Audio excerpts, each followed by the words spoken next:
Hello everyone, आप सभी का बहुत बहुत स्वागत है हमारे यूट्यूब चैनल पर।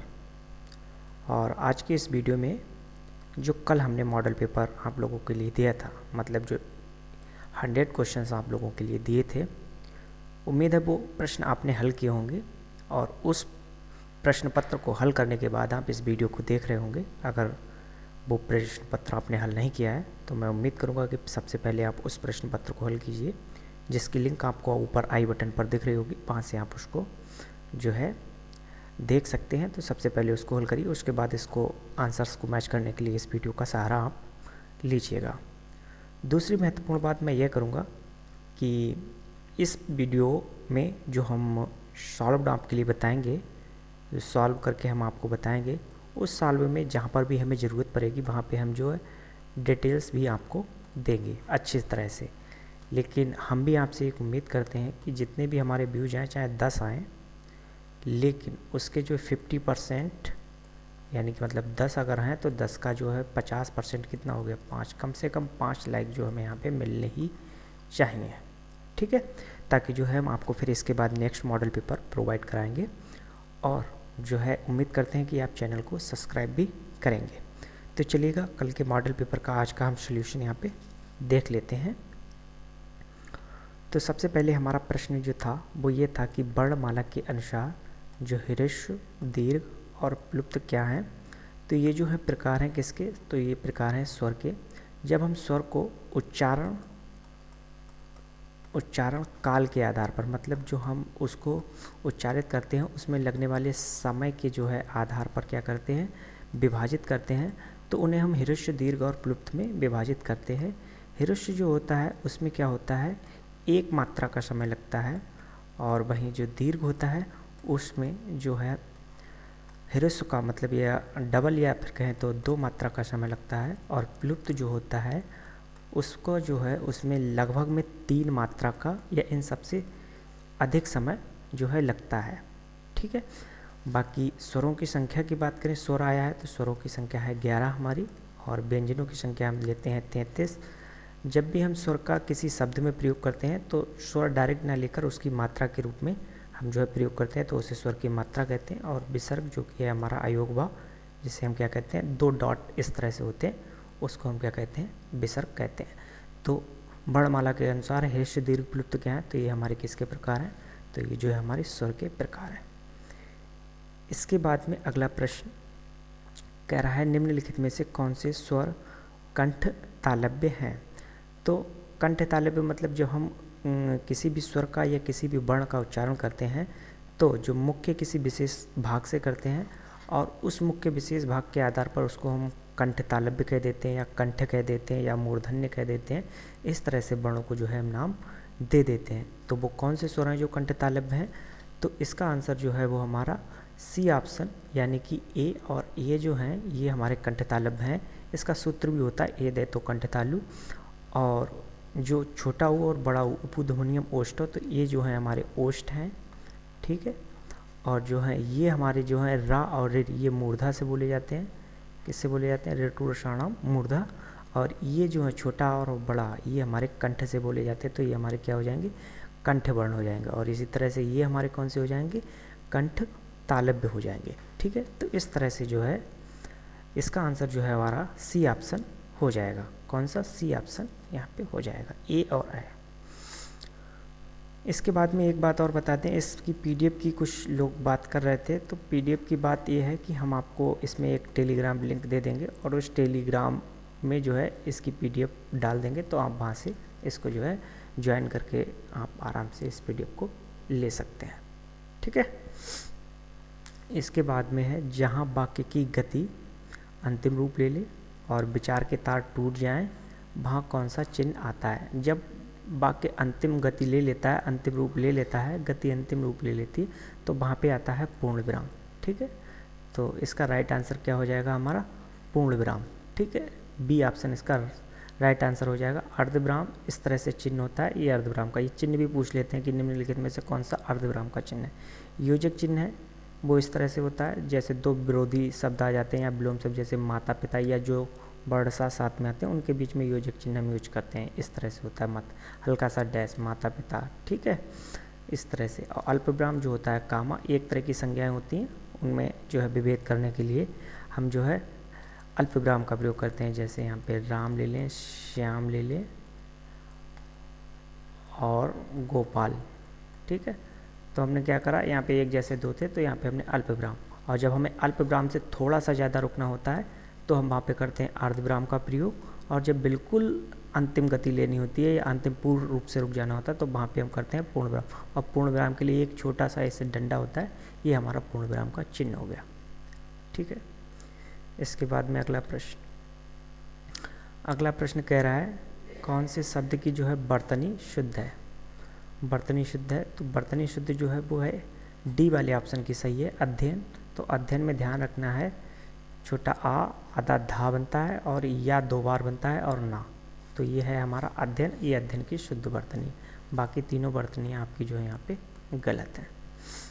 अगला प्रश्न देखिए, अगला प्रश्न जो था वो हमारा था कि फिर से शुद्ध वर्तनी का प्रश्न था, और इस में जो हमसे कवित्री की जो है शुद्ध वर्तनी पूछी थी, तो सी ऑप्शन यहाँ पर सही है। कवित्री के लिए लिखते हैं कवियत्री, ठीक है।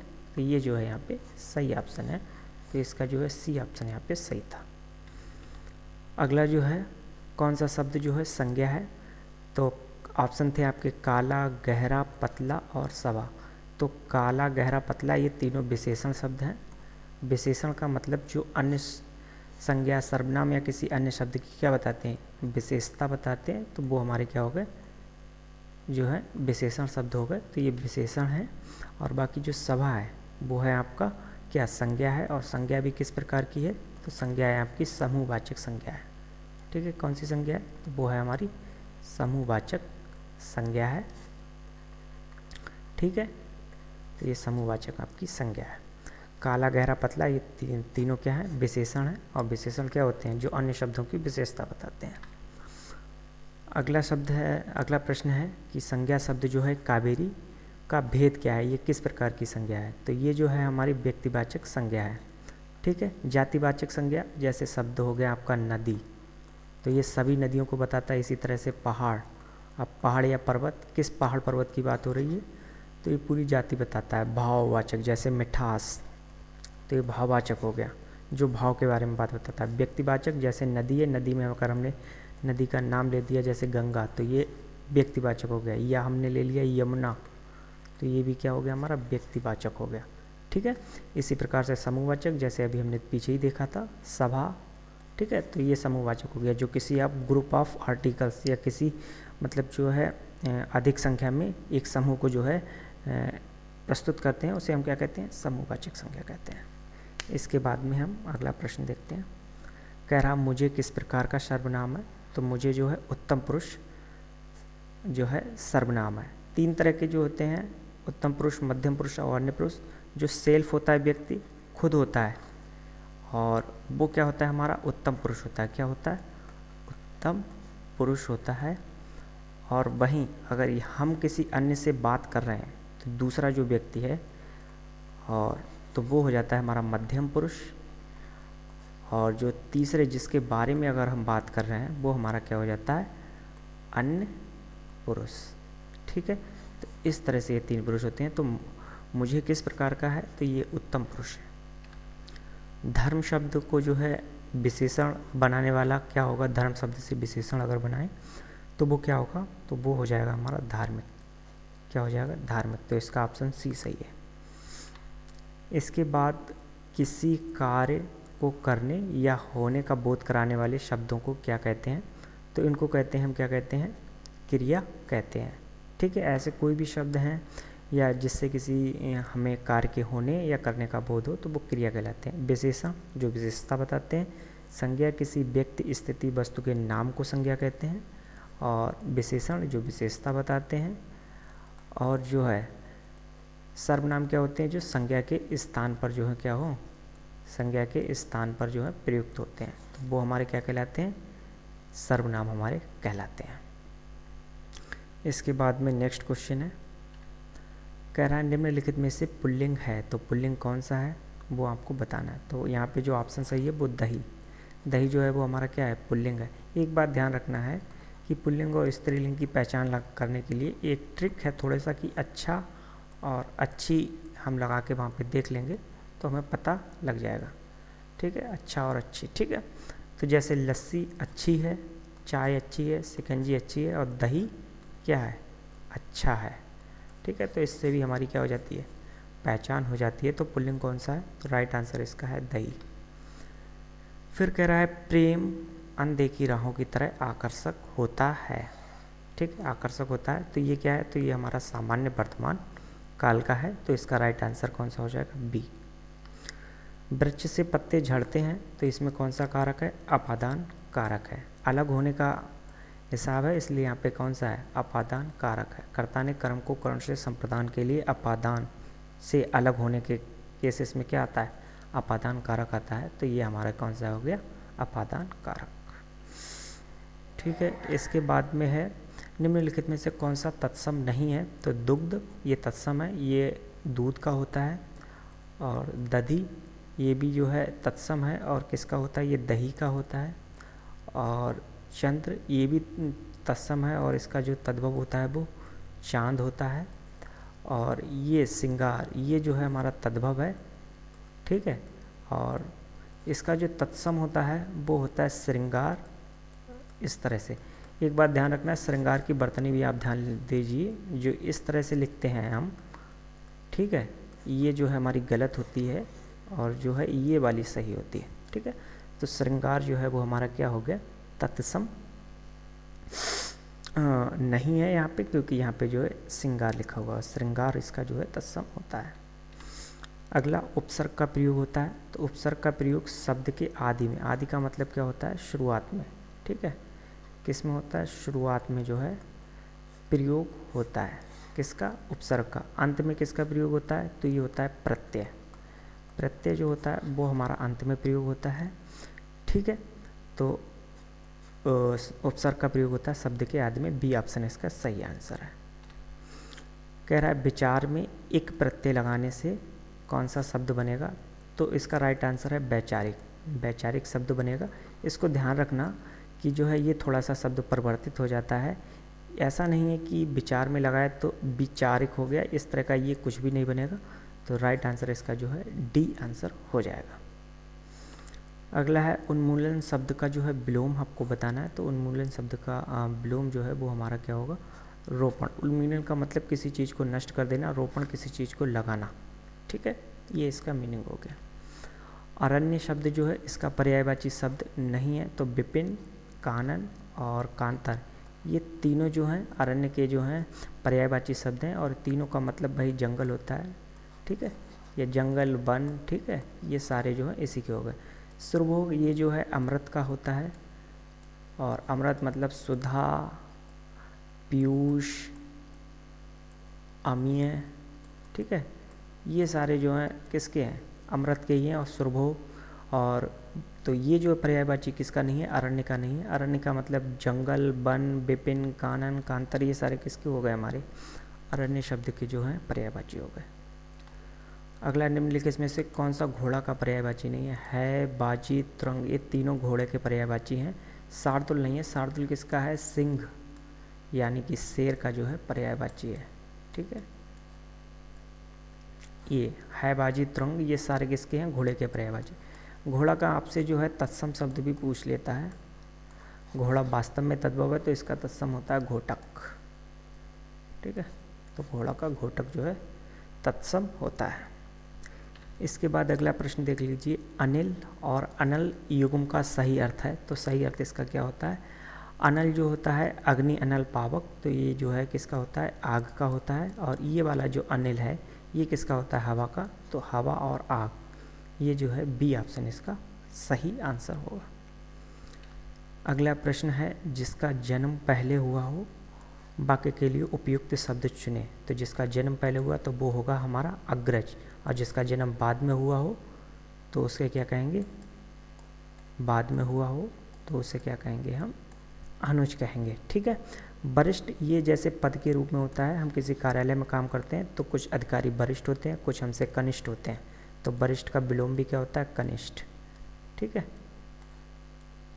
तो ये भी आपको ध्यान रखना है। और इसके बाद श्रेष्ठ का मतलब जो होता है अकॉर्डिंग टू नॉलेज बेस, हम कहें तो ज्ञान के आधार पर कह सकते हैं हम कि एक श्रेष्ठता की बात आती है, ज्ञान धर्म इत्यादि पे, कि वो हमसे श्रेष्ठ है या किसी वर्ण के आधार पर, ठीक है, ये इस तरह की बात होती है। तो जिसका जन्म पहले हुआ वो उसके लिए क्या होता है, अग्रज, और जिसका उससे बाद में हुआ वो हो गया अनुज।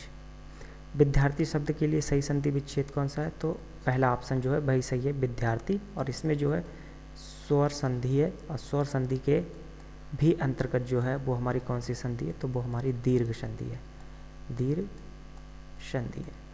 स्वर संधि का मतलब क्या होता है कि स्वर का स्वर से जो है मेल होता है, तो वो हो जाता है हमारी क्या हो जाती है, स्वर संधि। और दीर्घ संधि का मतलब ये होता है कि सेम स्वर होते हैं और बढ़ के जो है उनका बड़ा वाला स्वर बन जाता है, ठीक है। तो जो है हमारी कौन सी संधि है यहाँ पे, दीर्घ संधि है। अगला पथभ्रष्ट में समास है। पथभ्रष्ट में समास जो है वो हमारा कौन सा है, तत्पुरुष समास है, मतलब पथ से भ्रष्ट, पथ से भ्रष्ट, ठीक है। तो ये कौन सा हमारा समास है, तत्पुरुष यहाँ पे समास है। राइट आंसर सी इसका ऑप्शन हो जाएगा। इसके बाद राजा ने चोर को मृत्यु दंड की सजा दी, ठीक है। कह रहा है वाक्य में त्रुटि है, तो मृत्यु दंड के साथ में जो है सजा का नहीं होना चाहिए, यहीं पे इसकी मिस्टेक है। तो राइट आंसर जो है की सजा जो है यहाँ पे त्रुटि है, ठीक है। राजा ने मृत्यु दंड की सजा दी, मृत्यु दंड में ही लगा हुआ होता है कि सजा है, इंक्लूड होता है, ठीक है। तो इसका राइट आंसर सी हो जाएगा। अगला प्रश्न है, जहाँ कारण के बिना कार्य होने का वर्णन हो वहाँ पे कौन सा अलंकार होता है, तो वहाँ पे जो है विभावना अलंकार होता है। जहाँ पे कारण के बिना जो है कार्य होने का वर्णन है वहाँ पे कौन सा अलंकार है, तो वहाँ पे विभावना अलंकार होता है। तो राइट आंसर इसका सी हो जाएगा। तो हिंदी का सेक्शन हमने यहाँ पे कर लिया है कंप्लीट। इसके बाद में अगला सेक्शन जो है हमारा जीएस, और जीएस को जो है अब हम यहाँ पे करने वाले हैं। आप अपना कमेंट कर दीजिए कि हिंदी में स्कोर आपका कितना बन रहा था, और इसके बाद में इसी तरह से जीएस में कितना बनेगा, और इसके बाद में मैथ का और फिर इंग्लिश का जो है आप स्कोर हमें बता दीजिएगा, ठीक है। जीएस का हम शुरू करते हैं। तो सबसे पहले हमें आया था कि गायत्री मंत्र जो है, और गायत्री मंत्र के नाम से जो भी मंत्र है उसका उल्लेख हमें किस में मिलता है, तो इसका उल्लेख मिलता है हमें ऋग्वेद में। किस में मिलता है, ऋग्वेद में। ऋग्वेद के बारे में सब कुछ जानकारियाँ जो है आप नोट डाउन कर लीजिएगा अगर आपको अच्छी लगे। जैसे पहले तो हमारे टोटल वेद हैं, तो वेद जो हैं हमारे टोटल 4 हैं, उस 4 में जो है, ठीक है, जो 4 वेद है, सबसे पुराना जो वेद है हमारा प्राचीन वेद है, ठीक है, वो हमसे कौन सा वेद है, हमारा ऋग्वेद है। और ऋग्वेद में सूक्तियाँ हैं, और इन सूक्तियों की जो संख्या है वो कितनी है, तो इन सूक्तियों की संख्या है 1028। इसके बाद में इसमें कुछ मंडल हैं, और मंडलों की संख्या वो कितनी है, तो मंडलों की संख्या है इसमें 10। इसके बाद में जो है इसमें 2 से लेके जो 7 तक मंडल हैं वो हमारे क्या कहलाते हैं, वो हमारे वंश मंडल कहलाते हैं, ठीक है, वंश मंडल कहलाते हैं। इसके बाद में एक बात और भी ध्यान रखनी है, इसकी जो लिपि थी मूल रूप से वो लिपि थी ब्राह्मी लिपि में, ये था लिखा हुआ किस लिपि में था, ब्राह्मी लिपि थी इसकी। और अगली बात जो अगर बात करें इस गायत्री मंत्र की ही, गायत्री मंत्र की ही, तो गायत्री मंत्र जो है वो तीसरे मंडल में है, एक तो ध्यान रखना है कौन से, तीसरा मंडल में। और दूसरी बात है ये सूर्य देवता के लिए है, किसके लिए, सूर्य देवता के लिए है। और अगली बात है तो इसको वो ध्यान रखना है कि इसका जो लिखा है इसको किसने बनाया है, तो वो है विश्वामित्र ने इसको जो है बनाया है। तो इस तरह से इसकी कुछ रिलेटेड जो इम्पोर्टेंट बातें थी वो जो है हमने आपके लिए यहाँ पे बता दी हैं। अगली बात देखिए आप, महावीर स्वामी का जो है प्रथम अनुयायी कौन था, तो महावीर स्वामी का प्रथम अनुयायी जो था वो कौन था, जमाली था, ठीक है, जमाली। अब महावीर स्वामी के बारे में कुछ बातें आप यहाँ पे जो है नोट कर लीजिए। तो इन्हें जो है 24वें ये तीर्थंकर थे, और तीर्थंकर किसके थे, तो ये जैन समूह के या जैन धर्म के जो है थे, ठीक है। इसके बाद में इन्हें जो है वास्तविक संस्थापक भी माना जाता है। किसका संस्थापक वास्तविक माना जाता है, तो जैन धर्म का इनको वास्तविक संस्थापक माना जाता है। 599 ईसा पूर्व में क्या हुआ था, इनका जन्म हुआ था। और जन्म कहाँ हुआ था, तो वैशाली के जो है निकट कुंडल वन में इनका जो है जन्म हुआ था, ठीक है। इसके बाद में ओड़जा जो थी इनकी वो पुत्री थी, ठीक है। त्रिशला जो है इनकी माता थी, और यशोदा जो थी इनकी पत्नी थी। जमाली जो था इनका वो दामाद था, और इसके बाद इनके जो पिता थे वो सिद्धार्थ थे, ठीक है। तो पिता इनके कौन थे? तो पिता इनके जो है सिद्धार्थ थे। एक बात और ध्यान रखनी है जैन धर्म के बारे में, और वो जैन धर्म के बारे में ये ध्यान रखनी, जो इसके पहले तीर्थंकर थे वो कौन थे? तो वो थे ऋषभदेव। कौन थे? ऋषभदेव। इसके बाद में जो 23वें नंबर के थे वो थे पार्श्वनाथ, और इसके बाद में जो 24वें नंबर के थे वो खुद महावीर स्वामी थे, और इनको वास्तविक माना जाता है। इसके बाद में महावीर स्वामी की जब मृत्यु हो जाती है तो इनकी मृत्यु के बाद जो जैन संघ था, ठीक है, उसका जो है प्रमुख कौन बना? उसका प्रमुख जो बना वो सुधर्मा बना। कौन बना? सुधर्मा बना, ठीक है। ये बातें जो है कुछ आपको ध्यान रखनी है, ठीक है, बहुत ही इम्पोर्टेंट है। इसके बाद में नेक्स्ट क्वेश्चन पे आइए। कह रहे हैं चाणक्य का अन्य नाम क्या था? तो चाणक्य के मूल रूप से 3 नाम थे, और 3 में एक तो पहले चाणक्य तो हो ही गया, चाणक्य के बाद एक दूसरा कौटिल्य हो गया, और कौटिल्य के बाद तीसरा जो नाम था तो वो था विष्णुगुप्त। चाणक्य के बारे में एक बात और है, इसने एक किताब लिखी, और वो किताब काफ़ी फेमस है, और किताब जो है वो है हमारी क्या है? किताब का नाम है अर्थशास्त्र, ठीक है। और अर्थशास्त्र में क्या दे रखा है? तो ये मौर्य प्रशासन जो था, या मौर्य जो शासन था, शासन व्यवस्था के बारे में इसमें जो है जानकारी मिलती है, ठीक है। ये जो किसके? चंद्रगुप्त मौर्य के शासन का समझ लो एक तरह से प्रमुख ही था, या कह दें तो उसका प्रधानमंत्री था, ठीक है। इसने अपनी कूटनीति के चलते जो है चंद्रगुप्त मौर्य को राजा बनाया था, ठीक है। इसके बाद में अब अगला प्रश्न हम देखते हैं। महाभारत का जो है फारसी अनुवाद का शीर्षक क्या है? ठीक है, तो महाभारत का फारसी अनुवाद का शीर्षक है वो है क्या है? रजमनामा। और तो ये अनबर या सोहेली ये किसका है? तो ये पंचतंत्र का है, ठीक है, पंचतंत्र का। ये पंच और तंत्र का जो फारसी अनुवाद था वो अनबर या सोहेली था, और पंचतंत्र के जो लेखक हैं वो कौन है? विष्णु शर्मा है, ठीक है। तो इनका जो है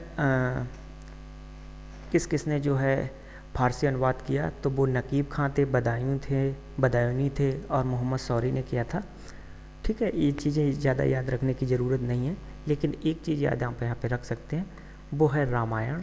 और रामायण का भी फारसी में अनुवाद हुआ था अकबर के टाइम में, और ये भी किसने किया था? तो ये जो है बदायूनी किया था, ये आपको ध्यान रखना है, ठीक है। तो ये बदायूनी ने किया था, ठीक है। अनबर सोहेली पंचतंत्र की है, और इसके लेखक हैं विष्णु शर्मा।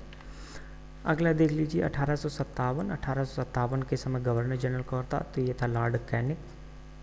ये जो है 1856 से लेके 62 तक रहा, ठीक है, और लॉर्ड कैनिंग था, और इसी के समय जो है फिर नाम बदल दिया गया और कर दिया गया था वायसराय, ठीक है,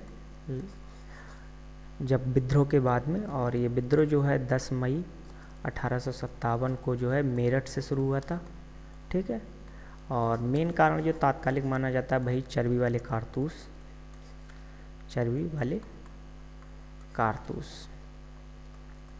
और एक फेमस नाम है मंगल पांडे, वो भी आपको ध्यान रखना है इस समय। और एक और भी बात है कुछ आपको याद रखने हैं, जैसे लक्ष्मीबाई थी, और इनका संबंध कहाँ से है? झांसी से, ठीक है। नाना साहब का कहाँ से है? कानपुर से है। इस चीज़ों को आपको याद रखना है, ये कुछ चीज़ें इंपॉर्टेंट हैं आपके लिए एग्ज़ाम के पॉइंट ऑफ व्यू से। गांधी जी को सर्वप्रथम राष्ट्रपिता किसने कहा? तो ये कहा था सुभाष चंद्र बोस ने। एक बात और ध्यान रखना, सुभाष चंद्र बोस को हम कहते हैं नेताजी, ठीक है। आज़ाद हिंद फौज इनसे संबंधित है, हिंद फौज इनसे ही संबंधित है। इसके बाद राजेंद्र प्रसाद की बात करें तो ये फर्स्ट जो है हमारे राष्ट्रपति थे, इसके बाद में भगत सिंह की बात करें तो भगत सिंह को तो सभी लोग जानते ही हैं और इन्हें शहीद आज़म भी कहते हैं, शहीद आज़म, ठीक है। तो ये भगत सिंह को कहते हैं। इसके बाद में सरदार वल्लभ भाई पटेल, इन्हें आयरन मैन कहते हैं, ठीक है, लौह पुरुष इन्हें कहते हैं। अब आपको एक बात बताना, इनकी एक प्रतिमा है या ये कहें तो एक मूर्ति है, गुजरात में है, ठीक है, और उसका आपको नाम बताना है कि उसको हम क्या कहते हैं, ठीक है। आपको नाम यहाँ पे कमेंट करना है। इसके बाद में भारतीय संविधान सभा का गठन हुआ था। तो संविधान सभा का गठन हुआ था वो कैबिनेट मिशन योजना के तहत हुआ था। ये आया था 1946 में, क्रिप्स मिशन आया था 1942 में। अब संविधान सभा के बारे में थोड़ा सी चीज़ें आप जान लीजिएगा। तो संविधान सभा में एक जो महत्वपूर्ण चीज़ थी वो थी प्रारूप समिति, ठीक है, प्रारूप समिति। और प्रारूप समिति में टोटल मेंबर थे 7, जिसका जो अध्यक्ष थे, ठीक है, वो अध्यक्ष थे डॉक्टर BR अम्बेडकर, ठीक है, ये भी आपको ध्यान रखना है। और इसके साथ साथ में पूरी जो संविधान सभा थी उसके अध्यक्ष थे डॉक्टर राजेंद्र प्रसाद। कौन थे? तो थे डॉक्टर राजेंद्र प्रसाद, ठीक है। तो इस तरह से आपको चीज़ें याद रखनी है। इसके बाद में अगला प्रश्न देखिए, भारतीय संविधान के किस अनुच्छेद में बच्चों के शोषण के विरुद्ध मौलिक अधिकार से संबंधित है? तो वो है आर्टिकल 24, ये बच्चों के शोषण के विरुद्ध अधिकार से संबंधित है। यहाँ पे एक और इम्पॉर्टेंट आर्टिकल 19, ये स्वतंत्रता से संबंधित है और उसमें भी स्वतंत्रता हमसे जो एग्ज़ाम में पूछी जाती है वो वाक स्वतंत्रता जो भाषण की स्वतंत्रता है वो आपसे संबंधित है। कौन सा? आर्टिकल 19, ठीक है। इसके बाद में अगला, उपराष्ट्रपति अपना त्यागपत्र किसको देता है? तो उपराष्ट्रपति अपना त्यागपत्र राष्ट्रपति को देता है, ठीक है, राष्ट्रपति को देता है। और राष्ट्रपति भी अपना किसको देता है? तो उपराष्ट्रपति को। तो ये एक दूसरे को अपना जो है त्यागपत्र देते हैं। वही बात आती है कि शपथ, तो शपथ इनको दिलवाता है राष्ट्रपति को। कौन शपथ दिलवाता है?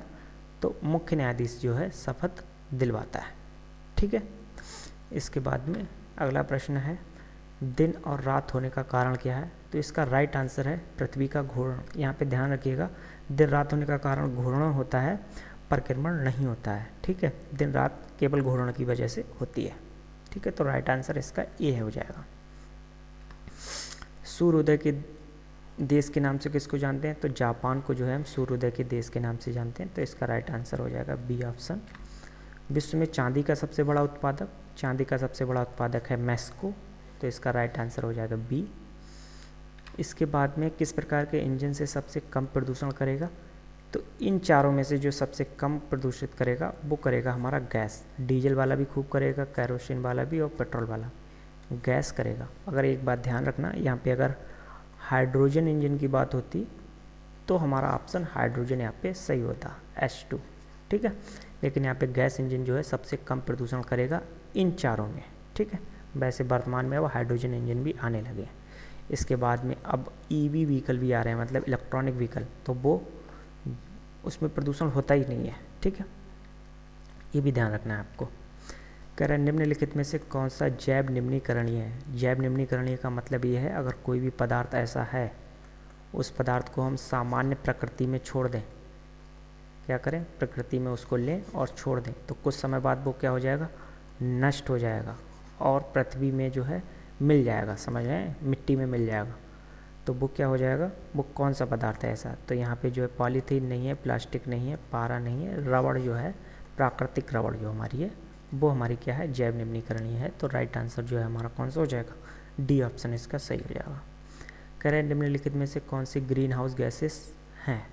तो कार्बन डाइऑक्साइड है, ओजोन है और मीथेन है, ऑक्सीजन नहीं है। तो राइट आंसर O2 ऑक्सीजन हो जाएगा, CO2 है, ओजोन O3 है, मीथेन CH4 है, ठीक है। CO2 या सीधी सी बात कहें आपकी ग्रीन हाउस गैसेस कौन सी हैं? जो हमारे पृथ्वी है उसका जो वातावरण है, ठीक है, इसका जो है टेम्परेचर कहें तो तापमान जो इंक्रीज कर रही हैं वो गैसेस कौन सी हैं? ग्रीन हाउसेस गैसेस हैं।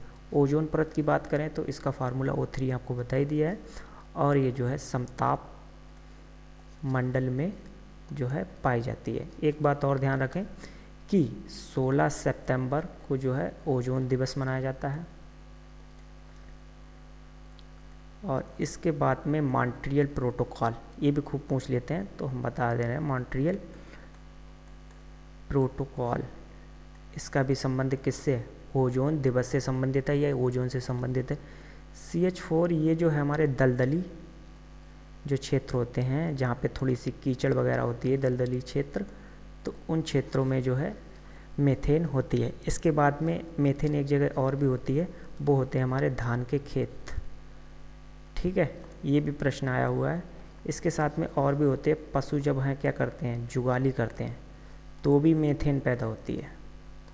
ठीक है, ये बात भी आपको ध्यान रखना है।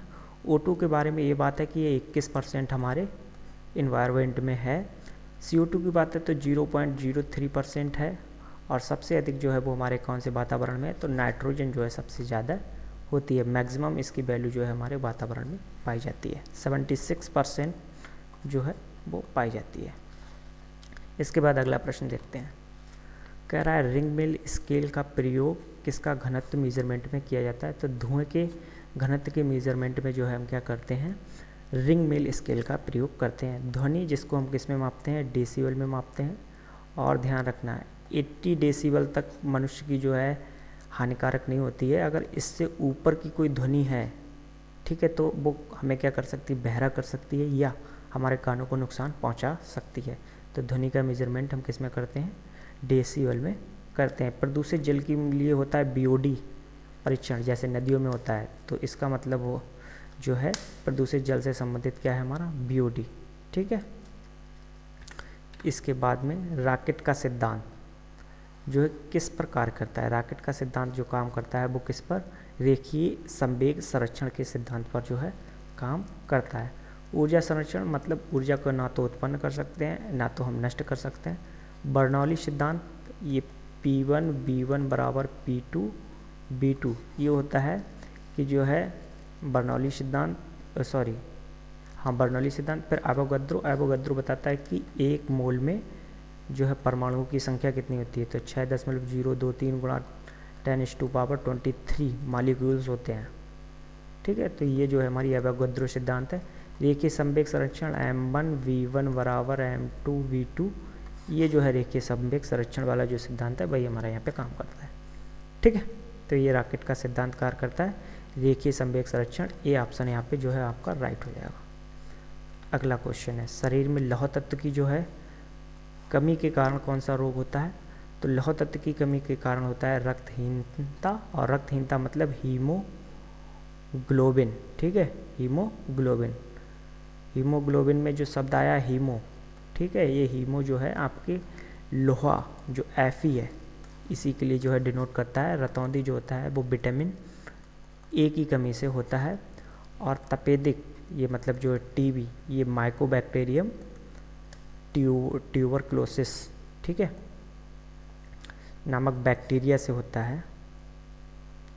और वर्णांता ये जो है जन्मजात होता है या आनुवांशिक कहें तो ये जो है हमारा रोग है वर्णांता। ठीक है, तो इस तरह से इस ऑप्शन का जो इस प्रश्न का उत्तर है रक्तहीनता, जो लौह तत्व की कमी के कारण से हमारे शरीर में होता है। अगला प्रश्न है BCC का ईमेल में क्या अर्थ होता है? जब किसी को हम ईमेल भेजते हैं, ईमेल किसी एक व्यक्ति को भेजते हैं तो कोई दिक्कत नहीं। मोर देन 1 को जब हम क्या करते हैं, ईमेल भेजते हैं, ठीक है, एक से अधिक लोगों को हमने ईमेल भेजा और हम चाहते हैं कि जिस व्यक्ति को हम ईमेल भेज रहे हैं उन्हें यह पता ना लगे किन अन्य लोगों को जो है हमने भेजा है वो दिखाई ना दे। तो इसके लिए हम क्या करते हैं, BCC का उपयोग करते हैं। और BCC का उपयोग होता है, उसका मतलब होता है ब्लाइंड कार्बन कॉपी। ठीक है, तो राइट आंसर इसका कौन सा हो जाएगा, blind carbon copy. Black carbon copy गलत, ब्लू कार्बन कॉपी गलत और बर्ड कार्बन कॉपी ये सारे गलत। तो कौन सा हो जाएगा, ब्लाइंड कार्बन कॉपी। भारत में हरित क्रांति का जनक किसे कहते हैं? तो इसे कहते हैं MS स्वामीनाथन को। ठीक है, वर्गीज कुरियन जो है वो श्वेत क्रांति से रिलेटेड है। श्वेत क्रांति से मतलब जो है दुग्ध उत्पादन से जो हमारी संबंधित है। और उससे जो है संबंधित हैं कौन, वर्गीज कुरियन, एम एस स्वामीनाथन जो हरित क्रांति से हैं। और हरित क्रांति का संबंध किससे है, तो वो खाद्यान्न उत्पादन से ये संबंधित है। किससे, खाद्यान्न उत्पादन से ये संबंधित है। इसके बाद नेक्स्ट क्वेश्चन है, एक बात आप ध्यान रखिए, 4 से 5 क्वेश्चन जो है रीजनिंग के भी आपको जो है जीएस के पोर्शन में मिलेंगे, तो वो हमने यहाँ पे रखे हैं। तो क्वेश्चन कह रहा है कि ऑप्थोमेलोजिस्ट का संबंध किससे है, आँख से, तो ओंकोलॉजिस्ट का संबंध किससे होगा, तो वो होता है कैंसर से। ठीक है, तो ये सीधा सीधा आंसर है। अगला क्वेश्चन है, उस विकल्प का चयन कीजिए जिसका संबंध चौथी संख्या से वही संबंध है जो पहली संख्या का दूसरी से है। जब हम देखते हैं कि जो 36 और 9 के बीच संबंध क्या है, 36 और 9 के बीच संबंध क्या है, तो हम देखते हैं ये 1/4 है। 9 जो है 36 का 1/4 है, या हम कहें कि जो 9 का जो है 4 गुना वो कितना है, 36 है। ठीक, तो इसी तरह से हम 16 का इससे पहले निकालें कि जो है कितना निकालें हम, 4 टाइम्स निकालें। ठीक है, कितने टाइम्स निकालें, 4 टाइम्स निकालें, तो कितना आ जाएगा 64। ठीक है, तो राइट आंसर कितना हो जाएगा इसका 64, और 64 का 1/4 कितना हो जाएगा 16। इसके बाद में हमें दे रखा है कोडिंग डिकोडिंग का क्वेश्चन, और कोडिंग डिकोडिंग के क्वेश्चन में दे रखा है BRDKE, और इसको कोड क्या किया गया है, AQCJ और D। तो हम अगर ध्यान से देखें तो ये -1 है, क्योंकि B की 2 होती है, A की वैल्यू 1, R की 18, Q की 17 और D की होती है 4 और C की होती है 3, तो ये भी -1, और K की होती है 11, J की होती है 10, ये भी -1, E की होती है 5 और D की वैल्यू होती है 4, ये भी -1। तो पैटर्न जो हमारा चल रहा है वो किसका चल रहा है, -1 का। तो अब हमें निकालना है स्लीप का SEEP। तो ये -1 करेंगे, मतलब 19 - 1 मतलब 18, L - 1 बराबर K, E - 1 बराबर D, E - 1 बराबर D, और P - 1 बराबर क्या आ जाएगा, O। ठीक है, RKDDO। तो ये देख लीजिए आप कौन सा ऑप्शन है, तो D is the right answer हो जाएगा इसका। इसके बाद में अगला क्वेश्चन कह रहा है अश्विनी दक्षिण की ओर 13 किलोमीटर चलती है। तो ये जो हमारी डायरेक्शन होती हैं, नॉर्थ, साउथ, और इधर जो होती है हमारी ईस्ट, और इधर होती है हमारी वेस्ट। ठीक है, तो ये हमारी डायरेक्शंस होती हैं जो मैप के अकॉर्डिंग होती हैं। ठीक है, कह रहा किस ओर चलता है, दक्षिण की ओर 13 किलोमीटर चलता है, मतलब साउथ की ओर, तो 13 किलोमीटर साउथ की ओर चल दिया। ठीक है, इसके बाद में फिर क्या करता है, दाएं मुड़कर 8 किलोमीटर चलता है। हमने मोड़ दिया इसको दाएं और 8 किलोमीटर चला दिया। इसके बाद में कह रहा है फिर से दाएं मुड़ती है वो और 13 किलोमीटर चलती है, फिर से राइट हमने क्लॉकवाइज मुड़ा दिया, मतलब दाएं, और 13 किलोमीटर चला दिया। इसके बाद करता है फिर वो बाएं मुड़ती है और सीधी चलती रहती है। तो बाएं मुड़ने का मतलब इस तरफ को मुड़ती है और सीधे चलती रहती है, उसकी मर्जी है जहाँ तक वो चले। ठीक है, आगे चलती रहती है। तो अब वह किस दिशा में चल रही है, तो किस दिशा में चल रही है आप खुद देखिए, तो वो वेस्ट दिशा में चल रही है, मतलब पश्चिम दिशा में चल रही है। तो राइट आंसर कौन सा हो जाएगा, B is the right answer इसका हो जाएगा। इसके बाद में अगला देखिए, आप कह रहा है एक पासे की 2 स्थितियाँ दर्शाई गई हैं, उस संख्या का चयन करें जो 5 दर्शाने वाले फलक के विपरीत स्थान पर होगी। ठीक है, ये 2 फलक का जो है 2 पासे वाला क्वेश्चन है। और इसमें एक बात और भी है कि वन सरफेस जो है कॉमन सरफेस है हमारी, यहाँ पे भी 5 है और यहाँ पे भी 5 है। तो हम कॉमन को लेंगे और कॉमन से क्लॉकवाइज चलेंगे। ठीक है, तो 5, 2 और 6 इस वाले में कॉमन से चलेंगे, तो ये हो जाएगा 5, 4 और 1। तो 2 के विपरीत होगा कितना, 4, 6 के विपरीत कितना होगा 1, और 5 के विपरीत क्या होगा 3, क्योंकि 3 हमारे पास और किसी में है नहीं। तो राइट आंसर कौन सा हो जाएगा, सी इज़ द राइट आंसर इसका हो जाएगा। इसके बाद में जो है 25 के 25 क्वेश्चन हमने कर लिए हैं। अगला जो टारगेट हमारा स्टार्ट हो रहा है वो मैथ का यहाँ पे हो रहा है। साथ में अब आपने हिंदी के कमेंट कर दिए होंगे, अब साथ में कमेंट आप इसका भी कर दीजिए कि आपके जीएस पोर्शन में जो है कितने क्वेश्चन सही हुए हैं। ठीक है, इसके बाद में आपको मैथ के भी क्वेश्चन यहाँ पे सही करके आपको जो है बताने की जो है मैथ के क्वेश्चन कितने सही हुए हैं। 1 सेकंड रुके, थोड़ा सा पानी पी लेते हैं।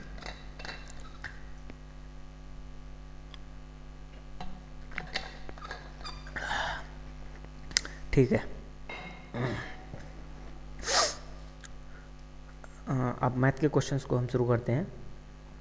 तो पहला मैथ का क्वेश्चन हमें दे रखा है, वो क्या दे रखा है 18 स्टार और 4, और हमसे पूछा है कि स्टार के स्थान पर सबसे छोटा अंक क्या होगा कि 4 से विभाजित हो जाए। तो 4 से विभाजता का रूल हमसे ये कहता है कि लास्ट के जो है 2 डिजिट अगर आपके जो विभाजित हो रहे हैं तो आपका क्या है वो संख्या जो है 4 से पूर्णतः विभाजित होगी। अगर यहाँ पर हम सबसे पहले अगर हम 1 को रखें तो क्या विभाजित हो जाएगा, नहीं रखेंगे होगा।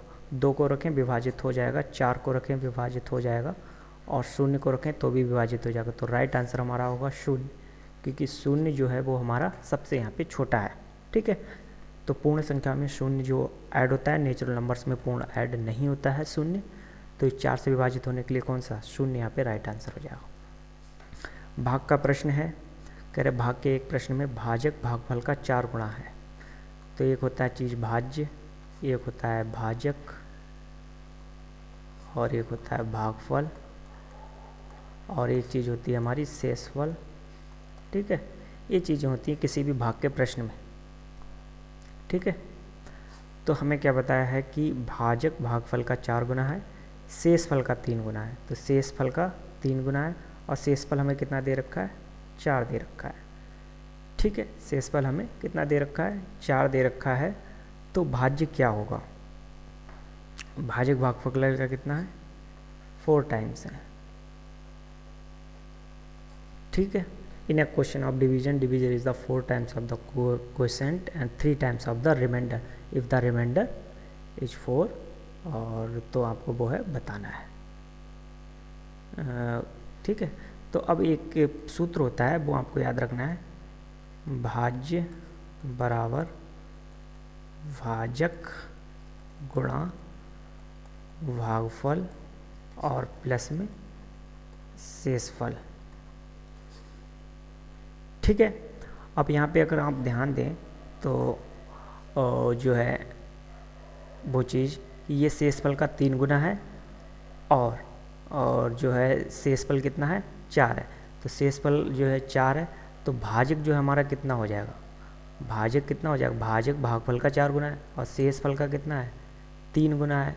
शेषफल का 3 गुने का मतलब हो गया 3 और 4, ये कितना हो गया भाजक हमारा 12 हो गया कि नहीं, 3 टाइम्स करेंगे। और ये भागफल का कितना है 4 गुना है, 4 गुने का मतलब ये कितनी वैल्यू आ गई 3 आ गई, तभी तो ये इसका 4 गुना हुआ। अब ये सारी वैल्यू हम यहाँ पे रख देंगे बस। तो भाजक की वैल्यू रख देते हैं 12, भागफल की वैल्यू रख देते हैं 3, और प्लस में शेषफल रख देते हैं 4। 12 3 36, 12 3 36 हो गए, और ये प्लस में कितने हो गए आपके 4 बराबर कितने हो गए 40। तो भाज्य बराबर कितना निकल आया आपका 40 जो है यहाँ पे निकल आया। अगला प्रश्न आप देखिए, कह रहे 2 संख्याएं हैं, 2 संख्याओं का अनुपात कितना है 3:4 है। मतलब संख्या हम मान सकते हैं एक तो 3x है आपकी, 4x है। इसका अगर HCF लें आप तो कितना आ जाएगा, कितना HCF आ जाएगा, तो केवल कितना आ जाएगा x HCF आ जाएगा, क्योंकि कॉमन जो पार्ट होता है जिससे हम दोनों को भाग, मतलब जो है दोनों में जो कॉमन पार्ट होता है वही हमारा क्या होता है HCF होता है। तो x आ गया, और s की वैल्यू कितनी दे रखी है 4, तो संख्याएं आपकी कितनी हो जाएंगी 3 चौक 12 और 4 चौक 16, 12 और 16 आपकी संख्या हो जाएंगी। राइट आंसर 20 का राइट आंसर हो जाएगा। अगला क्वेश्चन है 2:5 का वर्गानुपात ज्ञात कीजिए। वर्गानुपात का मतलब सीधा सा होता है इन संख्याओं का क्या कर दीजिए वर्ग कर दीजिए, मतलब 2 का वर्ग कितना हो जाएगा 4, 5 का वर्ग कितना हो जाएगा 25। तो 4:25 क्या हो जाएगा वर्गानुपात हो जाएगा 4:25। राइट आंसर 20 का हो जाएगा। अगला प्रश्न है A/B आपको दे रखा है, कितना दे रखा है 2:3, और B/C कितना दे रखा है 4:5, कितना 4:5। ठीक है, और आपको ज्ञात करना है A+B/B+C। तो सबसे पहले ABC का कॉमन रेशियो हम निकाल लेते हैं। तो A, B और C, तो AB कितना है 2:3, और BC कितना है 4:5। यहाँ पे 3 लिखेंगे, यहाँ पे 4 लिखेंगे, रेशियो निकाल देते हैं। 3 पंजे 15, और यहाँ पे हो जाएगा 3 चौक 12, और 4 दूनी 8। ये जो है हमारा रेशियो निकल आया है। अब A+B निकालना है, तो 8 + 12 अनुपात 12 और 15। ठीक है, 12 और 15, तो 12 प्लस 15, 12 8 20 और अनुपात 12 15 27, तो 20:27 इसका जो है राइट आंसर हो जाएगा। अगला क्वेश्चन देख लीजिए, ए की आय बी की आय से 30% कम है, तो ए है और बी है। ए की आय हमने मान ली, बी की आय अगर हमने मान ली कि 100 है, तो ए की आय बी से 30% कम है, ठीक है, तो कितनी हो जाएगी, ये 70 हो जाएगी, ठीक है।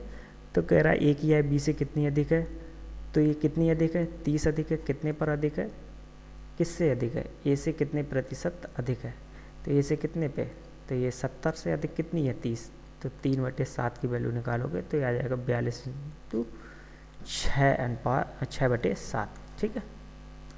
राइट आंसर इसका कितना हो जाएगा, 42 सही 6/7%। अगला, यदि आयत की भुजा, कोई आयत है और आयत की भुजा कितनी है, 20% अधिक और 10% जो है दूसरी भुजा अधिक मापी गई, एक 20% को अधिक मापा गया है, एक को 10% अधिक मापा गया है, तो क्षेत्रफल में कितना परिवर्तन होगा। तो परिवर्तन निकालने का सीधा सा इसमें जो फार्मूला लगा देंगे, तो 20 प्लस में 10 और प्लस में 20 गुणा 10 और बटे में 100, 0 से 0 कट जाएंगे और 20 10 30 और 2 32%, और क्या आ रहा है, ये इंक्रीजमेंट आ रहा है क्योंकि सारे प्लस में है, तो राइट आंसर हो जाएगा D is the right answer. कह रहा है एक व्यक्ति की दैनिक मजदूरी है 20% बढ़कर 24 रुपये हो गई, तो वृद्धि होने से पहले मजदूरी क्या थी। पहले हमने मान ली मजदूरी उसकी 100% थी और 100% से बढ़ी कितनी, 20% बढ़ी, तो कितनी हो गई, 120% बढ़ गई, और 120% बढ़कर कितनी हो गई, 24 हो गई, क्योंकि कितनी बढ़ी है, 20% यहाँ पे बढ़ी है, ठीक है। तो पहले मजदूरी कितनी थी, मतलब 120% की वैल्यू दे रखी है, 100% की वैल्यू आपको निकालनी है। 100% की वैल्यू के लिए 24/120 और मल्टीप्लाई बाई 100, ठीक है। तो इसको इससे आप काट दीजिएगा, तो यहाँ पे आ जाएगा 5 और यहाँ पे आ जाएगा 6 और 6 चौक 24 और 4 पंजे 20, 4 मल्टीप्लाई बाई 5 बराबर कितना आ गया, 20। तो उससे पहले उसकी मजदूरी क्या थी, उससे पहले उसकी मजदूरी थी 20। कह रहा है एक वस्तु का क्रय मूल्य और विक्रय मूल्य का अनुपात जो है 5:6 है, मतलब कॉस्ट प्राइस और जो सेलिंग प्राइस, इसका रेशियो दे रखा है 5:6, ठीक है। तो उसका लाभ प्रतिशत ज्ञात कीजिए। तो अगर कोई वस्तु CP मतलब कॉस्ट प्राइस उसका 5 है और 5 में जो खरीद के सेलिंग प्राइस जो है वो उसका कितना है, 6 रुपये, तो कितना मुनाफा कमाता है, 1 रुपये का मुनाफा कमाता है। कितने पे कमाएगा, हमेशा जो लाभ हो या हानि हो वो कॉस्ट प्राइस पर निकलती है, तो 5 पे निकलेगी, 1/5, इसको परसेंटेज में चेंज करेंगे तो 20% इसका निकल आएगा। तो राइट आंसर कौन सा हो जाएगा, 20%। अगला है ए किसी काम को कितने दिनों में करता है, 10 दिनों में करता है, बी उस काम को कितने दिनों में करता है, 15 दिनों में करता है, दोनों मिलकर उस काम को कितने दिनों में पूरा करेंगे। तो इन दोनों का एलसीएम लेंगे, ए 10 और 15 का एलसीएम आ जाएगा 3 और 10 3 30, तो एफिशिएंसी जो है उनकी निकल के कितनी आ जाएगी, 3 ए की और बी की जो निकल के आ जाएगी 2 निकल आएगी, इसको भाग करेंगे तो टोटल एफिशिएंसी ए प्लस बी की कितनी निकल आएगी, 3 और 2 5। तो टोटल टाइम कितना लगेगा दोनों को करने में, तो टोटल वर्क है 30 बटे टोटल एफिशिएंसी बराबर 6 डेज जो है यहाँ पे निकल आएंगे। तो राइट आंसर कौन सा हो जाएगा, बी। अगला क्वेश्चन है, कह रहा है ए प्लस बी मिलकर किसी काम को 12 दिन में और बी प्लस सी मिलकर किसी काम को 15 दिन में और सी प्लस ए मिलकर किसी काम को 20 दिन में कर सकते हैं, तो वो अलग अलग इस काम को कितने दिनों में कर लेंगे। इनका एलसीएम ले लेंगे, ए प्लस बी 12 दिन में और बी प्लस सी 15 दिन में, ठीक है, बी प्लस सी 15 दिन में और सी प्लस ए 20 दिन में, ठीक है। इनका एलसीएम लेंगे, एलसीएम आ जाएगा कितना इनका 60, तो 12 पंजे 60 एफिशिएंसी ए प्लस बी की 5 आ गई और बी प्लस सी की एफिशिएंसी 15 चौको 60, इनकी 4 आ गई और सी प्लस ए की जो है वो कितनी निकल के आ जाएगी, 3 निकल के आ जाएगी।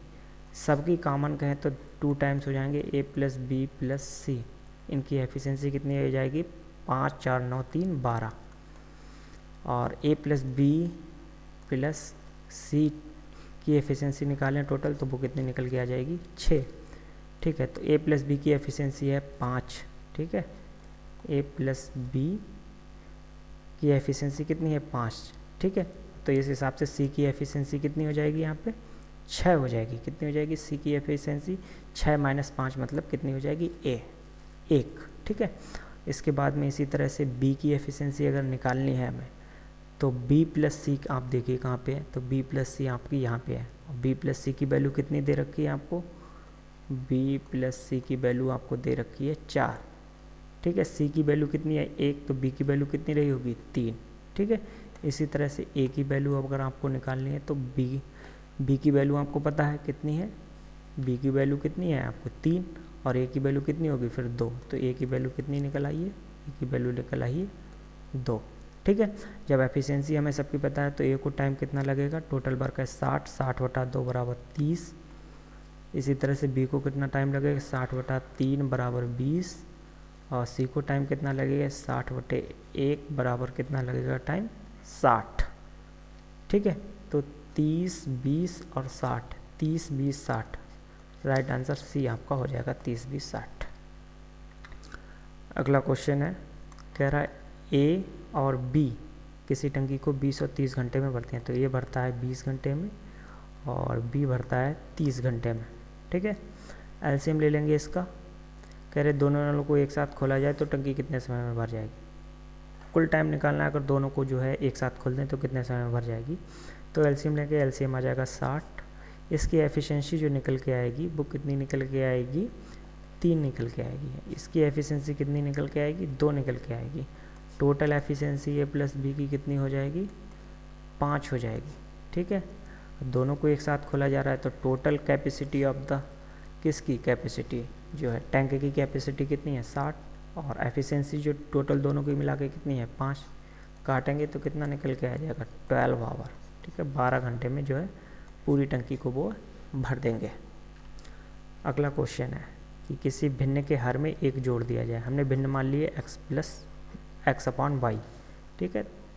और क्या कह रहे हैं हर में एक जोड़ दिया जाए तो x बटे वाई प्लस 1, तो भिन्न कितनी हो जाती है 1/2 हो जाती है, ठीक है। और यदि अंश में एक जोड़ दिया जाए तो वह भिन्न 1 हो जाती है। मतलब x प्लस 1 अपॉन वाई करें तो वो 1 हो जाती है। मतलब x प्लस 1 बराबर वाई, या कर दें x माइनस वाई बराबर 1, ठीक है। अब यहाँ पे आइए आप, तो ये जाएगा 2x बराबर वाई प्लस 1, या फिर हम यहाँ पे क्या कर सकते हैं, यहाँ पे लिख सकते हैं x plus x minus y, ठीक है।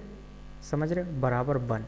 x माइनस वाई की वैल्यू कितनी हमें पता है 1 पता है, तो x, ठीक है, प्लस में कितना हो जाएगा, ठीक है, x माइनस वाई की वैल्यू 1, हाँ तो 1 हो जाएगा और इक्वल टू में कितना हो जाएगा 1, ठीक है। और ठीक है, तो x बराबर की वैल्यू कितनी निकल के आएगी आपकी 2। यहाँ पे थोड़ा सा मिस्टेक हो रही है कुछ, यहाँ पे हो जाएगा 2x और ये हो जाएगा वाई और प्लस में 1 और 2x माइनस वाई, ठीक है, यहाँ पे सही है। और ये x यहाँ पे हो गया है वाई और ये x प्लस 1, ठीक है। फिलहाल यहाँ पे x की वैल्यू 2 आएगी और जो है वाई की वैल्यू हमारी कितनी निकल के आएगी, वाई की वैल्यू कितनी निकल के आएगी 3 निकल के आएगी, क्योंकि x माइनस वाई बराबर 1 है, ठीक है। इस तरह से निकल के आएगी क्योंकि अंतर इनका कितना है जो है 1 है, इसलिए। अब यहाँ पे अगर आप ऑप्शन से वैल्यू भी रखेंगे तो कितना आ जाएगा 2 प्लस 1 करके देखिए आपको, तो इसको 1 मिलता है, अंश में 1 जोड़ा। और इसी तरह से हर में अगर जोड़ें तो 2/3 प्लस 1 मतलब 2/4 करें तो कितना आ जाता है 1/2। ये क्वेश्चन को भी सेटिस्फाई कर रहा है, तो राइट आंसर कितना हो जाएगा हमारा बी, इसका राइट आंसर हो जाएगा, ठीक है। तो ये इसका राइट आंसर हो गया है। अगला क्वेश्चन हम देखते हैं, और अगला क्वेश्चन हमारा क्या कह रहा है। तो अगला क्वेश्चन कह रहा है कुछ व्यक्ति के पास कुछ मुर्गियां हैं, कुछ मुर्गियों को एम से डिनोट कर दिया, कुछ बकरियां हैं, बकरियों को बी से डिनोट कर दिया, और सबके सिर तो एक ही एक होता है, तो m प्लस बी बराबर 20 हो गया, तथा पैर कितने हैं 50।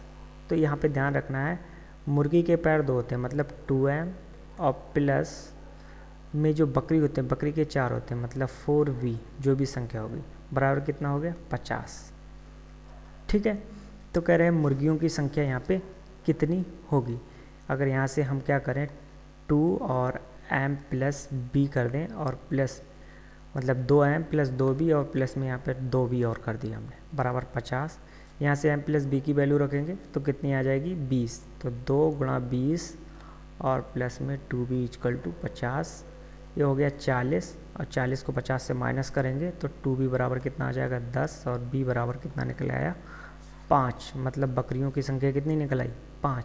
तो मुर्गियों की संख्या कितनी निकल आएगी, तो मुर्गियों की संख्या निकल आएगी 20 माइनस 5 बराबर 15। तो राइट आंसर कौन सा हो जाएगा, B is the right answer. इसके बाद में अगला क्वेश्चन देख लेते हैं। अगला क्वेश्चन क्या कह रहा है, 4 अंकों की वह छोटी से छोटी संख्या ज्ञात कीजिए जो पूर्ण वर्ग हो। थोड़े से अगर वर्ग याद हैं तो ये चीज़ें ईजी हो जाएंगी। ये 31 का जो है स्क्वायर होता है, तो ये आंसर नहीं है। ये पहली बात तो 4 डिजिट का नहीं है।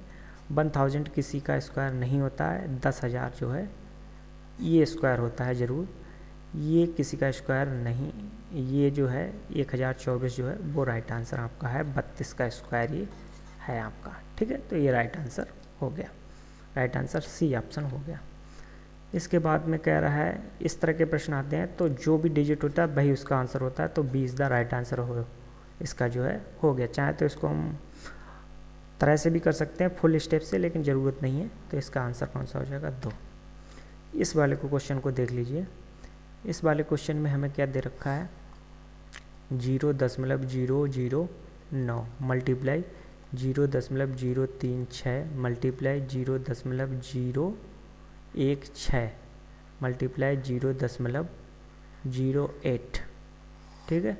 और बटे में कितना रख सका है 0.002 मल्टीप्लाई 0.008 मल्टीप्लाई 0.000 और 2। नीचे हम गिनते हैं तो 3 और 4 7 और 7 और 4 11, टोटल 11 दशमलव है। 11 मतलब जो है पहले दशमलव लगा हुआ है। ऊपर गिनते हैं तो 3 और 3 6 3 9 और 2 11, तो पूरे जो है दशमलव सभी के हट जाएंगे, क्योंकि ऊपर भी 11 अंकों के बाद दशमलव है, नीचे भी 11 के, तो सारे के सारे दशमलव यहाँ से हट जाएंगे। दूसरी बात जो है तो 8 से हमने 8 को काट दिया, या कहें तो 16 से 16 को काट दिया, ठीक है। तो 8 से 8 को काट दिया। और यहाँ पे अगर आप देखें तो 2 ये हो गए और 2 दूनी 4, तो यहाँ पे कितना बचेगा 4 जो है ऊपर आपका बचेगा, ठीक है। तो ऊपर जो हमारा बचा है वो 9 बचा है, क्योंकि दशमलव हट चुका है। 36 बचा है और कितना बचा है 4, ठीक है। तो 9 चौक 36 ये भी हो गया, ये भी 36 हो गया। तो 36 का स्क्वायर रूट कितना आ जाएगा 36, मतलब सी इसका राइट आंसर हो जाएगा। अगला क्वेश्चन देखो, किसी राशि पर 5 वर्ष का साधारण ब्याज कितना है। 10% वार्षिक की दर से 150 हो जाता है, तो वो राशि क्या होगी। कहने का मतलब अगर कोई राशि 100 है और उस पर 10% एनुअल ब्याज लग रहा है, कहने का मतलब 10 रुपये हर महीने के हिसाब से, या तो जो 5 वर्ष के बाद कितना ब्याज हो जाएगा 50% हो जाएगा, नहीं हो जाएगा साधारण %। और 50% की जो वैल्यू आपको जो है वो कितनी दे रखी है, कितनी दे रखी है, वो दे रखी है हमें कितनी 150 रुपये, ठीक है। तो हमें कितनी वैल्यू निकालनी है 100% की वो राशि क्या है, तो सीधी से मल्टीप्लाई 2 कर दो तो 100% हो जाएगा। तो कितना आ जाएगा वो राशि 300 आपकी राशि निकल आएगी। तो राइट आंसर कौन सा हो जाएगा सी। अब कह रहा है 10,000 रुपये हैं, कह रहा है 10% की दर है, रेट ऑफ इंटरेस्ट कितना है, वो कितना है 8%, मतलब 10% है। और वर्ष कितना है, टाइम जो दे रखा है वो 2 ईयर दे रखा है। कह रहा है मिश्र धन और चक्रवृद्धि ब्याज की दर चक्रवृद्धि ब्याज ज्ञात कीजिए। तो जो हमें CI निकालना है कंपाउंड इंटरेस्ट, बहुत सिंपल होता है।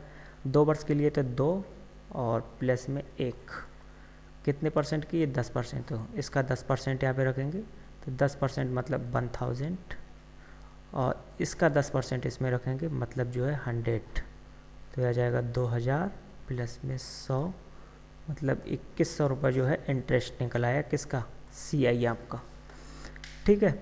तो हमें अब क्या बताना है चक्रवृद्धि ब्याज, तो 2100 तो इसी में केवल दिख रहा है, तो यही राइट आंसर हो गया। और उसके बाद में 10,000 में 2100 जोड़ेंगे तो 12,100 ये भी बन जाएगा। तो मिश्र धन आपका 12,100 और 2100, ये राइट आंसर, ये ऑप्शन हो जाएगा। प्रथम 10 प्राकृत संख्याएं का माध्य ज्ञात कीजिए। प्राकृत संख्याएं जो होती हैं वो हमारी 1 से शुरुआत होती है और यहाँ से लेके 10 संख्याओं का आपको क्या निकालना है, माध्य ज्ञात करना है। तो 1 और प्लस 10 और बटे में 2 कर दीजिए तो 5.5 यहाँ पे निकल आएगा। तो बी ऑप्शन इसका सही हो जाएगा। अगर यहीं पे पूर्ण संख्याएं दी रखी होती तो पूर्ण संख्या में 0 हमारा ऐड हो जाता, तो 0, 1 और फिर 10 तक चलता, तो हम क्या करते 0 और प्लस 10 बटे 2 करते तो आता 5। यहाँ पे ध्यान रखना उन्होंने प्राकृत संख्या बोला है तो इसलिए माध्य जो होगा 5.5 होगा। 16 संख्याओं का माध्य जो कितना है, 8 है और प्रत्येक संख्या में 2 जोड़ दिया जाए तो नया माध्य क्या हो जाएगा। तो उनका माध्य कितना है, 8 है और प्रत्येक संख्या में कितना जोड़ा जा रहा है, 2 जोड़ा जा रहा है। तो नया माध्य में भी कितना जोड़ दें हम, 2, क्योंकि सभी संख्या में जोड़ा जा रहा है इसलिए। तो 8 और प्लस 2 बराबर कितना हो जाएगा, माध्य भी हमारा कितना हो जाएगा, 10 हो जाएगा। तो राइट आंसर कितना हो जाएगा, 10, सी ऑप्शन हो जाएगा। अगला क्वेश्चन है, कह रहा है 62 रुपये प्रति किलोग्राम, 62 रुपये पर केजी और 72 रुपये प्रति केजी वाली चाय को किस अनुपात में मिलाया जाए कि दर जो है 64.50 प्रति किलोग्राम हो जाए। कितनी, 64.50। तो ये मिक्सचर का सवाल है, तो सीधे से इसका परसेंटेज निकाल देंगे। तो इसका अंतर अगर हम यहाँ पे ज्ञात करें तो कितना आ जाएगा, 2.5 और यहाँ पे अंतर ज्ञात करें तो आ जाएगा 7.5। इसको काटेंगे तो आ जाएगा 3:1। तो उनको किस अनुपात में मिलाएं, तो 3:1 में मिलाएं, मतलब B is the right answer. एक रेलगाड़ी की चाल जो है वो 90 किलोमीटर प्रति घंटा है और इसकी चाल मीटर पर सेकंड में बताओ। स्पीड कितनी है, 90 किलोमीटर प्रति आवर। एक बात ध्यान रखिए, अगर इसको मैं मीटर पर सेकंड में बदलना है तो 90 गुणा 5/18 से हमें क्या करना पड़ेगा, मल्टीप्लाई करना पड़ेगा। और 18 पंजे 90, मतलब 25 और क्या हो जाएगा, मीटर पर सेकंड। राइट आंसर बी इसका हो जाएगा। अगला क्वेश्चन है, एक व्यक्ति की चाल जो है शांत जल में कितनी है, 8 किलोमीटर प्रति घंटा। धारा की चाल जो है वो कितनी है, 4 किलोमीटर प्रति घंटा। तो उसकी धारा की दिशा में, ठीक है, दिशा में जो चाल होती है वो जुड़ जाती है। तो 8 और प्लस में 4 बराबर कितनी हो जाएगी, 12 किलोमीटर प्रति घंटा। और विपरीत अगर कहें तो विपरीत में जाती है घट, तो 8 - 4 बराबर 4 किलोमीटर प्रति घंटा। और हमसे ये पूछा है कि विपरीत और धारा के साथ व्यक्ति की चाल ज्ञात कीजिए, लेकिन उसने हमसे एक बात ध्यान रखना कि पहले हमसे पूछा है विपरीत, तो विपरीत वाली चाल कितनी होगी, 4, ठीक है। तो 4 और धारा के साथ, तो धारा के साथ कितनी होगी, 12, ठीक है। तो 4 और 12 वाला ये ऑप्शन सही होगा, ठीक। तो राइट आंसर डी हो जाएगा। अगला क्वेश्चन है, दे रखा है कि मीना और मीरा की आयु का अनुपात कितना है, 4 कितना है, 3 है। उनकी आयु का योग कितना है, 28 है। मतलब अगर ये 4x है और ये 3x है तो टोटल आयु कितनी हो गई, 7x। और 7x की वैल्यू कितनी दे रखी है, 28। काटेंगे तो x की वैल्यू कितनी निकल आएगी, 4, ठीक है। तो x की वैल्यू आ गई हमारी 4। इसके बाद में मतलब उनकी आयु कितनी होगी, 16। 4x मतलब 16 और 3x मतलब 4 × 12, ठीक है।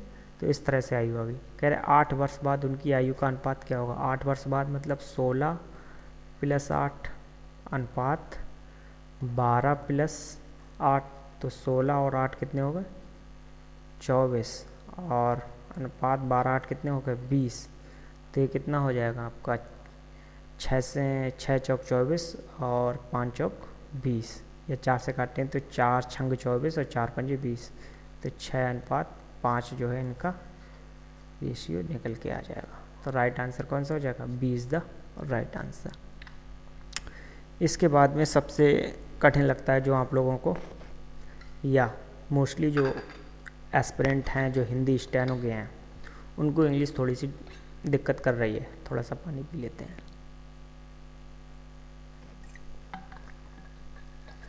तो ठीक है, इंग्लिश के हम देख लेते हैं क्वेश्चंस। जो भी 25 हैं उन क्वेश्चंस को देख लेते हैं, और साथ में अब आप मैथ के भी क्वेश्चंस को जो है बता दीजिएगा कि जो है आपके मैथ्स में जो है कितने जो है राइट आपके हुए हैं। इसके बाद में अब हम इंग्लिश के जो है सॉल्यूशंस को यहाँ पे देखने जा रहे हैं, ठीक है। तो जो पहला क्वेश्चन है, in the following sentence has been split in 4 segments. हमने क्या किया, सेंटेंस को 4 पार्ट्स में डिवाइड करके आपको दे दिया है। कह रहे identify the segment that contains a grammatical error, किसमें जो है व्याकरण त्रुटि है, ठीक है। तो कह रहा my friend never tells a lie doesn't ही, तो किसमें कमी है, तो इसमें जो राइट आंसर है वो डजंट ही में जो है कमी है। कारण उसका ये है कि नेवर जो है वो ऑलरेडी नेगेटिव जो है सेंस दे रहा है, ठीक है, नेगेटिव सेंस दे रहा है। तो जो है डजंट ही की जगह पे क्या होना चाहिए, डज ही, ठीक है।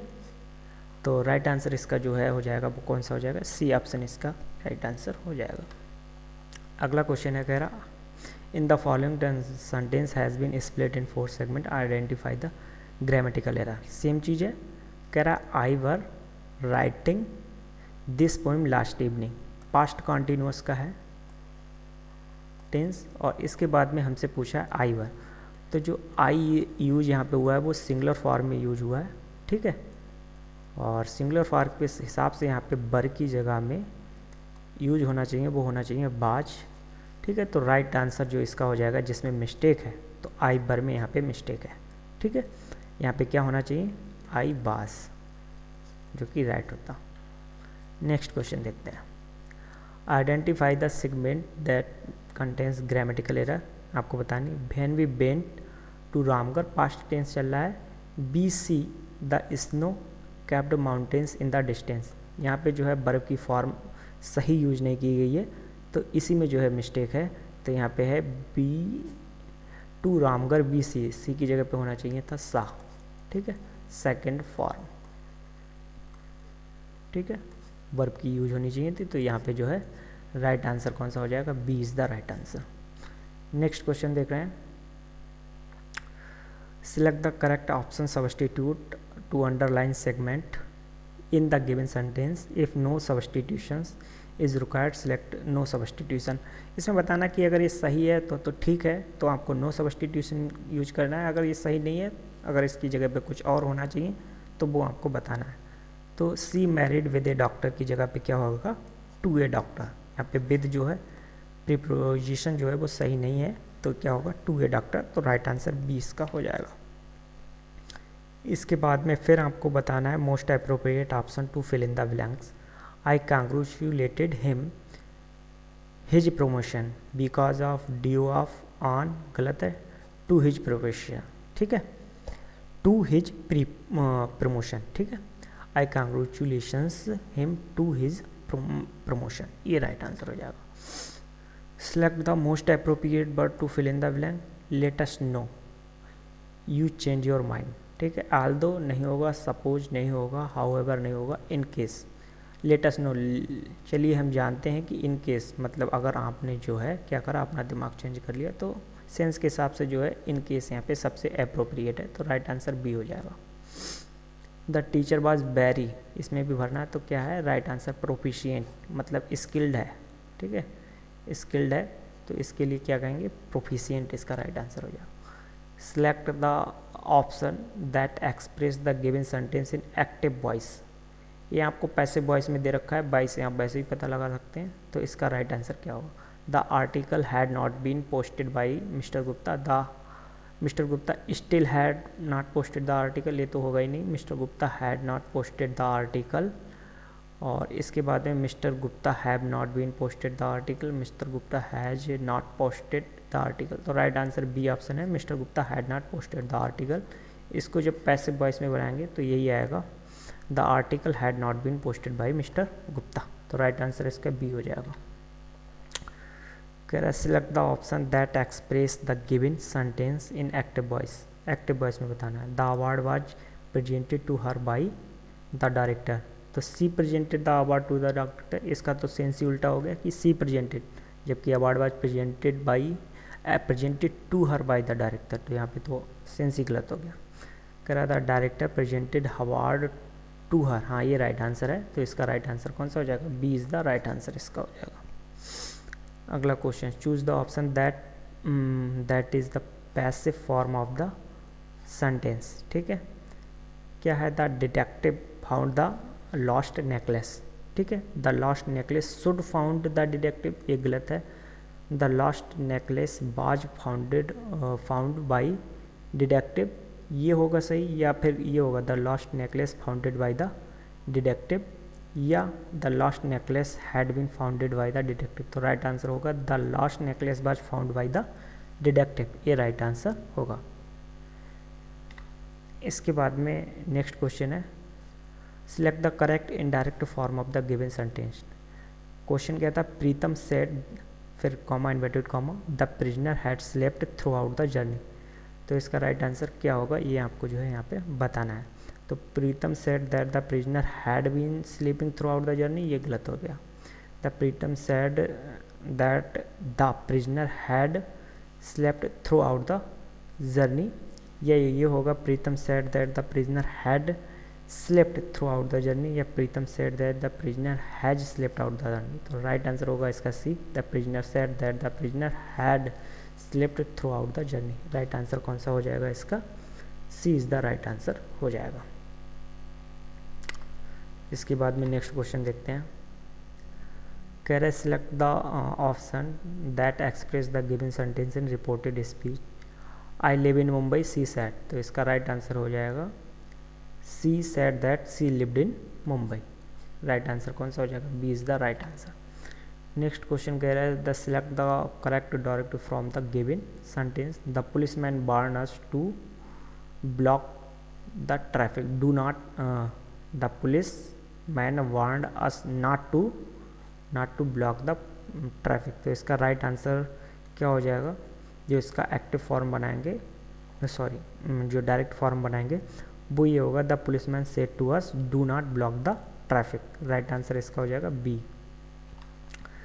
नेक्स्ट पूछ रहा है एक्यूरेट, एक्यूरेट का मतलब होता है बिल्कुल सही, कोई चीज़ एग्जैक्ट है, उसका सिनोनिम समानार्थी, तो वो होगा एग्जैक्ट, बिल्कुल एकदम परफेक्ट वैल्यू वही।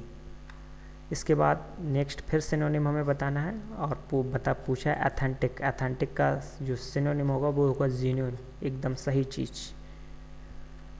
इसके बाद में अब हमें बताना है एंटोनिम, मतलब विपरीत आर्थक, एग्रेसिव बहुत ज़्यादा गुस्सा, और काम डाउन मतलब बिल्कुल शांत।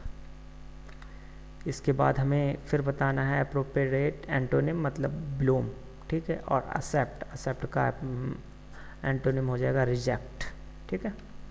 इसके बाद में आपको करेक्ट स्पेलिंग बतानी है, और किसकी अंडरलाइन, एसोसिएशन, एसोसिएशन की स्पेशल स्पेलिंग जो राइट होती है वो ASSOCIATION होती है, यहाँ पे SION की है, तो ये मिस्टेक थी और यहाँ पे TION होगी, तो राइट आंसर हो जाएगा ए। फिर इसमें स्पेलिंग जो हमें सही करनी है, तो गाइड की स्पेलिंग सही लिखी है, गार्ड की सही लिखी है, ग्लोबल की सही है, गिल्टी की सही गलत लिखी है, गिल्टी की GULITY होती है, ठीक है, ये जो स्पेलिंग होती है तो ये गलत स्पेलिंग लिखी है। नेक्स्ट क्वेश्चन देखते हैं, वन वर्ड सब्स्टिट्यूशन है, कह रहा है life story written by oneself, तो ये होती है ऑटोबायोग्राफी, ठीक है। इसके बाद a person who doesn't believe in God, ये होता है एथीस्ट, और जो बिलीव करता होता है वो होता है थीस्ट। इसके बाद नेक्स्ट क्वेश्चन देखते हैं, ये एडम है और कह रहा है ये नाइट आउल, ये नाइट आउल का मीनिंग जो अप्रोप्रिएट है यहाँ पे वो a person who prefers to awake late at night, ठीक है, तो ये द नाइट आउल का राइट आंसर कौन सा हो जाएगा, डी ऑप्शन।